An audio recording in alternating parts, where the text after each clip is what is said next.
Hi, so I'm going to make an attempt here to answer all of your questions. So thank you very much for doing that. So the first question is, on average, how many high school students use drugs and alcohol? Good question. So that goes up every year as you move through high school, unfortunately. So grade 9 use is typically between 25 and 30%, grade 10 between 30 and 40, grade 11 between 40 and 50%, and grade 12's between 50 and 60%. So, and the use isn't constant or isn't all the time, but those are the statistics around, did you use any drugs and alcohol in the last 2 months is typically how that question was answered. And the second question, does vaping once or twice really affect me? And the short answer is no, it's not going to cause a huge problem if you just do it once or twice. The risk piece is that you're going to really like it. And if you really like it, you're going to start doing it more and more. I mean, it's always better to not try those things. At the same time, curiosity is a powerful force in our lives. So if you're, well, why is everybody doing that? What's it like? Pretty good chance that you're going to try it. Nicotine is highly addictive. And if you get caught up in it, it's going to start to change your brain and a whole bunch of stuff that you don't really want. Uh, how do you stop being addicted to something? Well, again, the short answer is that you have to find something to replace it, and you need to stop doing it. But by replace it, I don't mean go find another drug to do. But like, for example, if you're addicted to nicotine, it's a drug that makes you, it increases your attention for a few minutes. It ups your adrenaline and it ups your dopamine. And so, really quickly, you're going to feel a buzz from it. If you start doing that regularly, you're going to uh, look for it when you don't have it. Cannabis tends to flatten out your emotions. Alcohol tends to initially reduce some of your feelings of stress or anxiety, but if you keep using it, it's going to make it worse. So how do we replace that? Well, you have to replace it with something else that you like. And so, for example, cannabis is a easy one to talk about.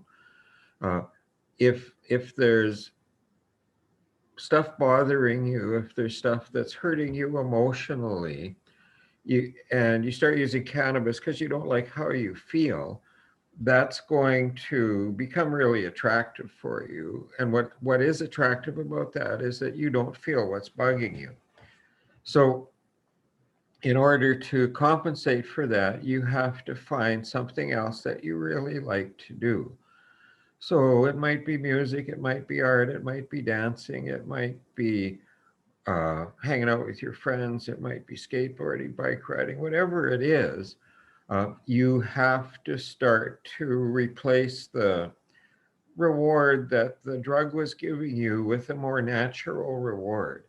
And and so when you feel a craving, so for example, like you decide I'm going to stop smoking weed, or I'm going to stop vaping, or I'm going to stop drinking, you are going to start to feel some cravings or some desires to, well, I want to do that. This would be the time that I would do it, or I would do it in this situation. So you have to start to look for something else that you like to do to replace that award that makes you feel good. Uh, it's actually the what you're doing is rewiring your brain with a better offer than the drugs were giving it. Uh, and then you have to keep doing that. And then pretty soon, your brain loses its expectation that it's going to get that drug.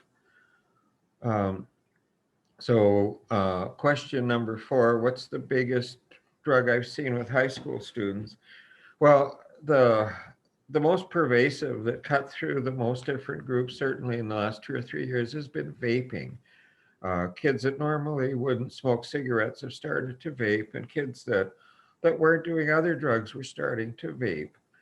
The uh, the drug that is the most common is still alcohol, and right behind alcohol is cannabis or marijuana.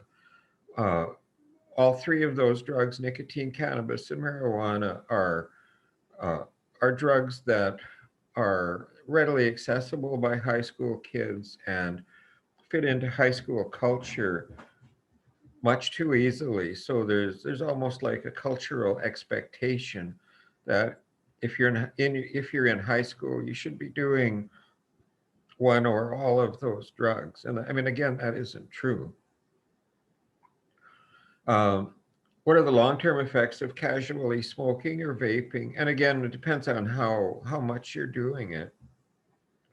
If you're doing it once a week, the long-term effects are pretty limited. If you're doing it every day, uh, both smoking and vaping start to damage your lungs, but more importantly, they start to interfere with your capacity to self-regulate, to control your emotions on your own.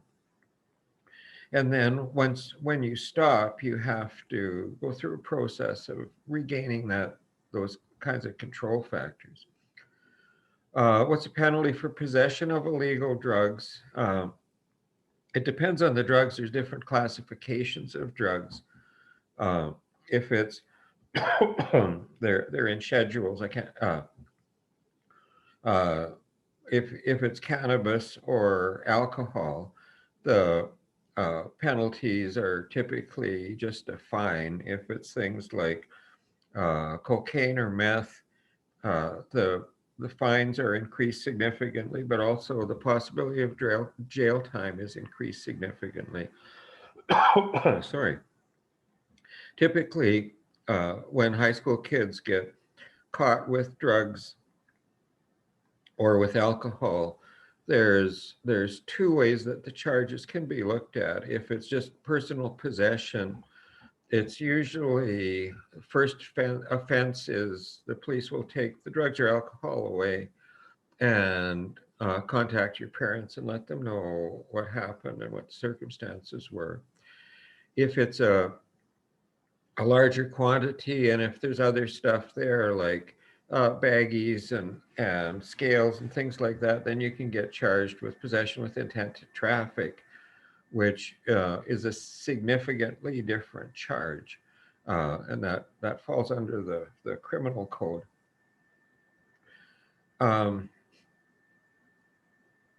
Penalty for possession of marijuana or alcohol as an underage user is the next question.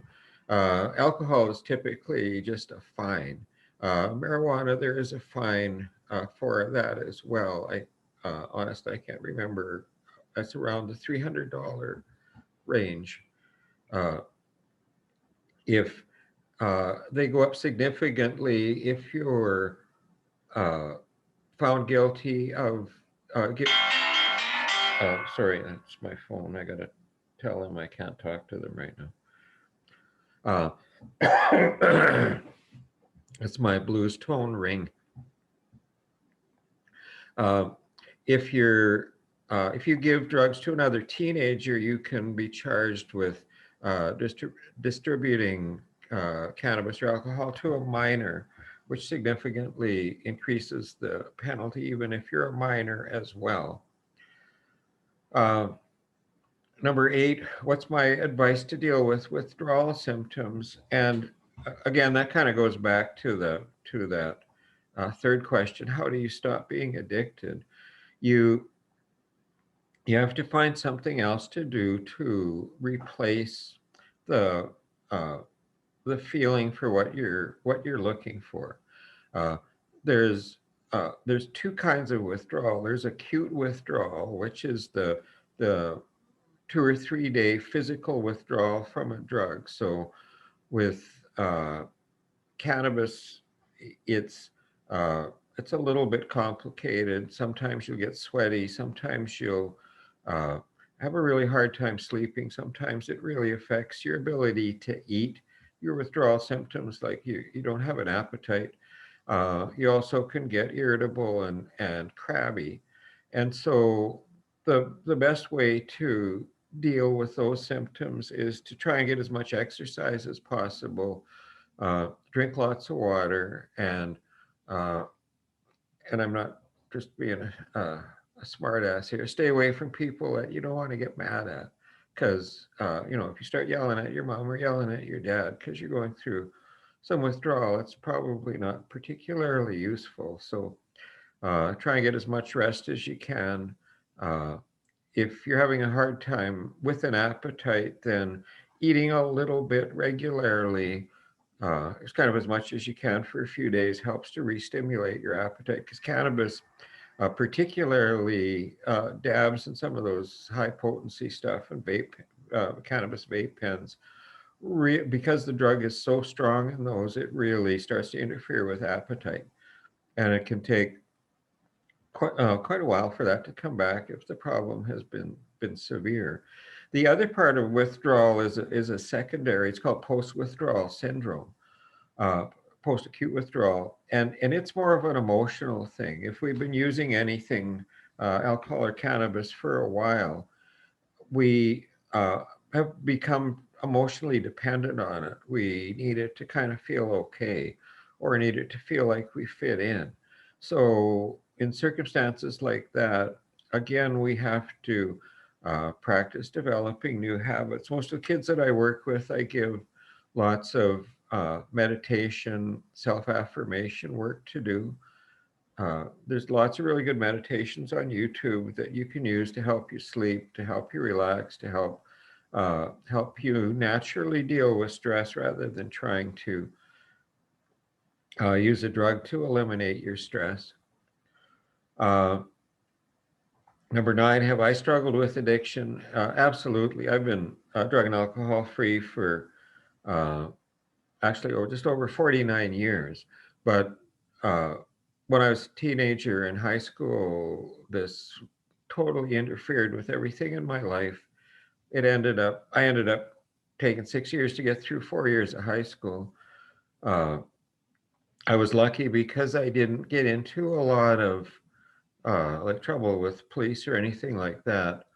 And I'm also really fortunate that I was young when I stopped. I was just in my early 20s. And so I've spent much more of my life uh, drug and alcohol free than I ever did using. But by the time I quit, the first half of my life was way too much drugs and alcohol. And what happens really is that we lose control of ourselves. We become dependent on this stuff to feel okay, to have fun, to feel like we fit in, and it really, in a nutshell, robs us of ourselves. Uh, so I haven't had any cravings or anything like that for a long, long, long time, and I'm quite happy with what I'm doing.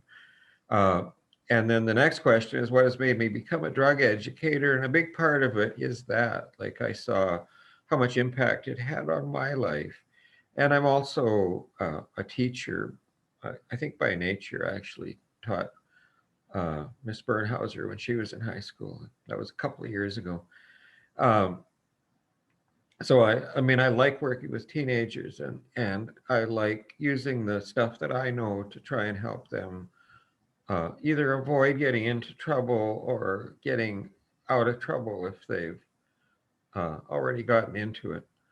And there's lots to learn. It's a really interesting field. It's not just uh, don't do it. There's so much involved in brain science in terms of how drugs and alcohol affect us that it's really important to be able to help people understand that uh, really matters to me, because uh, that usually matters to most people. It's one thing to say, don't do that, it's not good for you.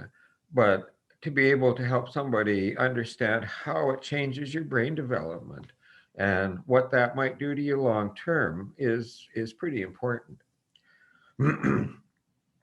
Is vaping, sorry, number 11, is vaping with zero nicotine dangerous? Well, vaping itself is dangerous because you're inhaling a vaporized oil, and your lungs are not designed to inhale a vaporized oil. And secondly, even the uh, vape juices that say they're zero nicotine are not often zero nicotine.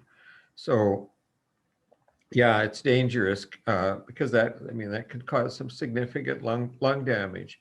And one of the things about vaping is we haven't had a really long time to study it. Like we've had like 100 years to study how smoking cigarettes affects people, but we've only had about 10 to really take a look at uh, what long-term vaping does to people. And so in some ways that's not long enough to see all of the damage that is potentially there.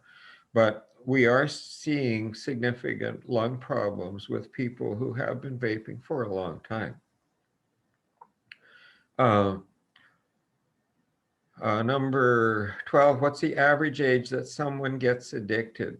Uh, well, there's a couple of ways to look at it.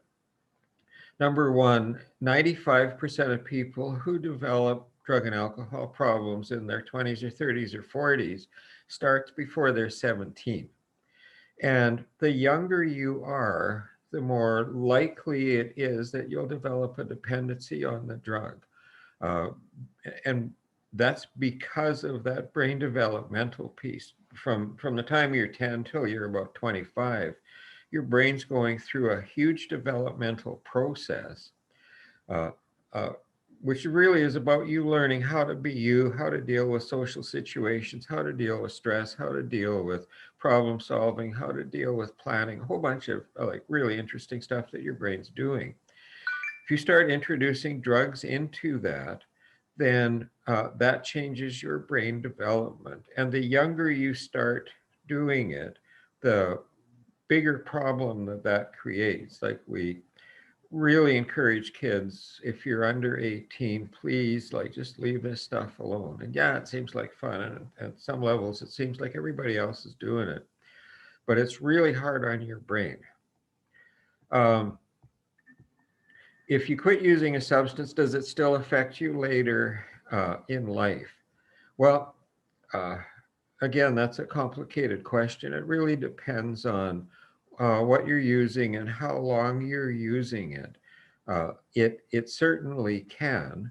One of some of the newer research pieces on cannabis is that it actually shortens in your brain what's called apical trees, which are the little intricate. You see that tree behind me? That's like a real tree. But um, brain connections are also like trees, and they have roots and they have branches. And cannabis use tends to make those trees smaller in your brain, which reduces the capacity that your brain has to make all the little connections that it needs to make. And so uh, that can stay with you. That can become a permanent change. And so, uh, uh, there's we're just learning more and more and more about this, particularly cannabis, than we ever knew before. Uh, People who misuse alcohol in their adolescence, sometimes that carries over into again reduced problem solving abilities later on in life. Uh, how long does marijuana stay in your system? The half-life of THC is 72 hours. The whole life is about between 15 and 20 days. So if you smoked a joint, you could test positive for up to like 20 days kind of thing. If you're a regular user, you can test positive up to 2 or 3 months, just simply because that drug is fat soluble and attaches to all the fat cells in your system, and then it takes a long time to get out. Um, how do you help someone who is trying to get sober from hard drugs? Again, uh, be a good friend, help them find other things to do. And uh, people distinguish between hard drugs and other drugs, and there really isn't a way to do that. People think, well, marijuana's not that bad. Uh, Morphine's bad, or crack's bad, or cocaine's bad. They all do the same thing, and particularly for teenagers, the only safe drug to do is none. And so, if somebody has a drug problem and you're trying to help them, the the only true way to be really helpful is to help them stay drug and alcohol free. And sometimes that may be connecting them with a counselor who's got more experience helping people do stuff like that. Uh, I'm always very interested in helping kids figure that kind of thing out. Uh, is binge drinking on okay on the weekends? No. Binge drinking at any time is really hard on your brain, and binge drinking is anytime you raise your blood alcohol over 0.05, which for most people is 3 drinks. There are low risk drink. There's low risk drinking guidelines for adults, and those say that for an adult female, you shouldn't have more than 2 drinks a day and 2 days a week with no drinking. And for an adult male, 3 drinks a day and 2 days a week with no drinking. For adolescents, it's much, much less than that in terms of frequency. I mean, the science says that alcohol isn't good for adolescent brain development. Uh, I'm also a realist. I know that just because that's true, that doesn't mean that all kids are going to stop drinking. So, what I tell kids as limits are that sort of 2 to 3 drink range, and not more than twice a month. Like, don't drink every weekend, don't drink 2 nights on every weekend. That's really hard on your brain. It starts to cause anxiety, it starts to cause depression. Uh, it starts to really change your ability to focus on what you're supposed to be focusing on, because it interferes with another a neurotransmitter called GABA, which is an important uh, neurotransmitter for helping us think and problem solve.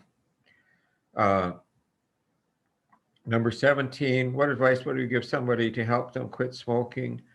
And again, I've talked about that. Like, you really have to find something else to do that you like to do. If you just take something away that you like, you're going to feel like you're missing something. So you have to find some other way to replace that. Uh, and then 18 are the rules about how close vape shops can be to schools or other places with vulnerable youth. And Uh, if it's an actual vape shop, yes, but unfortunately, like, vapes can be sold in uh, like gas stations and 7-Elevens and stuff like that. So uh, depending on how the place advertises itself, that kind of really uh, affects how those rules work. So those are your questions, and those are my answers. I hope you found that useful. I really like doing this. So if you have more questions or want to learn about something more specifically, like a whole bunch of stuff about cannabis, uh, let your teacher know, and I will be happy to fill you in on that. Thank you. I have to figure out how to stop this.